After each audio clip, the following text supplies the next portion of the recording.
Yo, what's going on, everybody? This is Dylan Talk Sports. My name is Dylan. In today's video, what we're going to be doing is we're talking about Caitlin Clark and why the WNBA and a lot of people have almost like started to just completely hate her in a way of where it sparked a national outrage, not just between NBA or WNBA players, but national media, local media, and just WNBA players all over. At one point, we're saying they love Caitlin. Oh yeah, we're happy to have her in the league, and the rest of the rookie class. Now it's like not just the WNBA player veterans, but the rookie class is going against her. If you did not see recently, there was a game between the Indiana Fever and the Chicago Sky.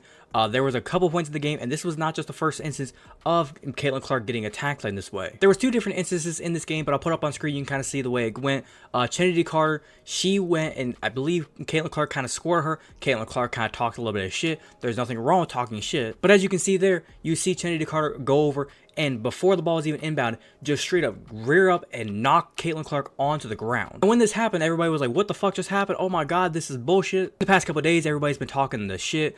Chicago Sky players, they didn't want to talk at all after the game. Some of the Kennedy Carter didn't want to talk. Cardosa, one of the players from the Chicago Sky, she didn't want to talk at all. Angel Reese, another player on the Sky, she was talking her shit, and there's just a lot we need to get into. So a couple things we're going to discuss about this. Number one, we're going to discuss the whole incident that happened there in the Chicago game versus Indiana Fever game. Number two, we're going to talk about the fact that people are saying that the only reason people are watching the WNBA is because of Caitlin Clark, and there's WNBA players that are saying, bullshit, they're here watching me, they're here watching all of us, everybody loves the WNBA, we would be fine without Caitlin Clark, people are watching it because the whole rookie class, and I'm here to tell you, bullshit, we're all here to watch Caitlin Clark, and some of you, but it's realistically Caitlin Clark. But I'm going to stop rambling, and we're going to straight into this, so if you're going to enjoy, as always, make sure you go and drop a like on today's video, be very much appreciated to do so. But without further ado, let's get into it.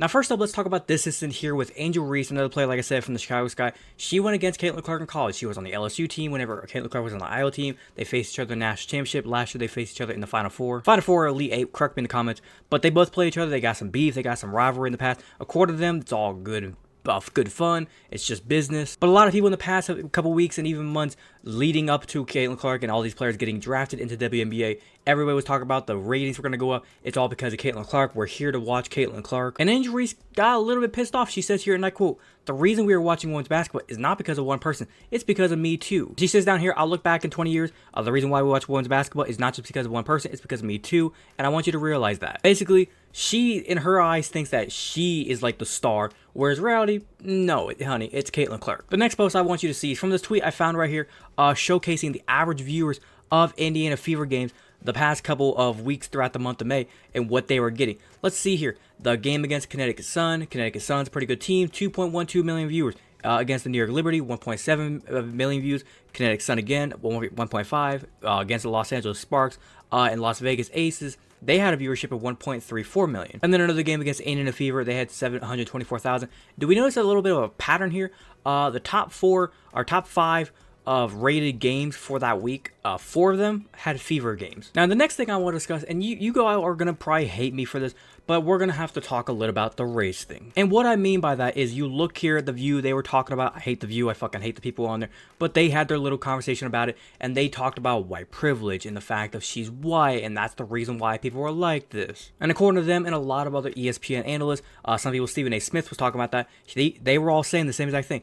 It's because she's white. Something about if she was black, it'd be so much different. If this was a black on black crime type thing and players were just going back and forth at it, saying, no, they're not watching because you're the watching because of me, it'd be like just swept under the rug. We wouldn't even be thinking about it. But because it's Caitlin Clark being white and we have a lot of these other black WNBA players, it's getting a little bit like spicy within the news to where everybody wants to discuss this. It's getting interesting. It's getting feisty. Remember the part when I said the WNBA with the Fever had the 4 of the top 5 most viewed games in that past week? Let's check out here.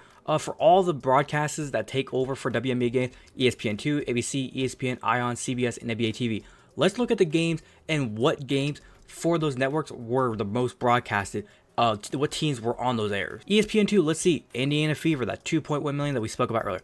ABC, Fever at Liberty, 1.7 million. Let's see, oh yeah, Fever's on there. ESPN, Sun at Fever, once again, 1.56 million. ION had them.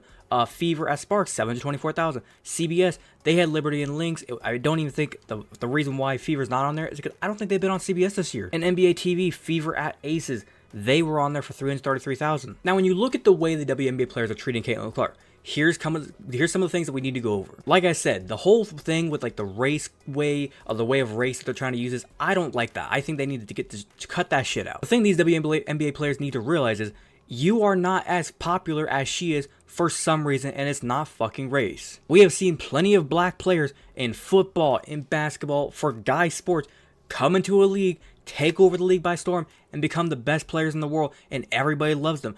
Were they white? No. Like I said, they were black. The thing with Caitlin Clark, when you look at her and she plays the game, she is flashy, she is popular, she likes to talk, she's good in the community. Everybody loves her for that. And here's something WNBA players need to think about.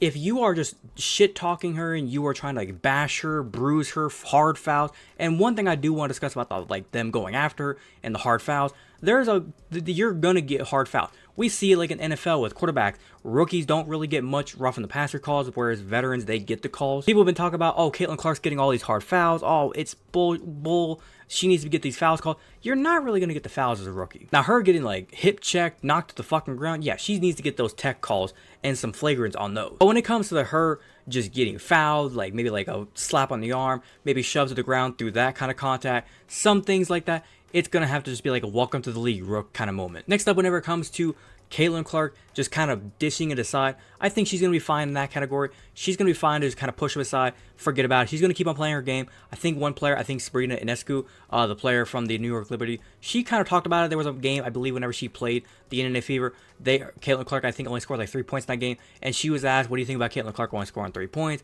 And she said, it happens, people, like, there's going to be times where you score like 3, 4, 5 points in a game. So there's been great legends in the NBA that have scored like 4 or 5 points in a game.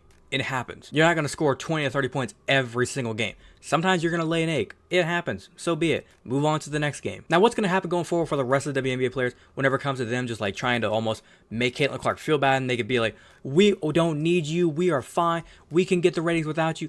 You need Caitlin Clark, people. I don't know if you realize this, but before Caitlin Clark got here, your ratings were pure shit. The WNBA finals last year, I think, got less viewers on average than than some regular season games of the NFL during the regular season in like week 6, 7, 8. Like, that is horrible. When you have literally the golden egg, when you have a star in your league that is bringing numbers, bringing money to your league, she's going to bring money. She's going to bring viewership. She's going to bring jersey sales. That money can then translate to you all getting paid a little bit extra money for your contracts. Which is why I don't understand why they're trying to get rid of her so easily, and why they're trying to like shove her out the door and be like, get the fuck out of here. We don't need you. Get your dumb ass out of here. And this doesn't go just for like the bad players or like the average players or the aggressors like we've seen Angel Reese do in here, really Cardosa from the Sky. This goes for the veterans too, because there's some veterans out there that have been like going after Caitlin Clark, that have been going after her, and they need to realize your viewership is going to skyrocket with Caitlin Clark on the court for this season. Increased viewership makes increased dollars, which makes more money in your pockets. And this might be a long shot, but who knows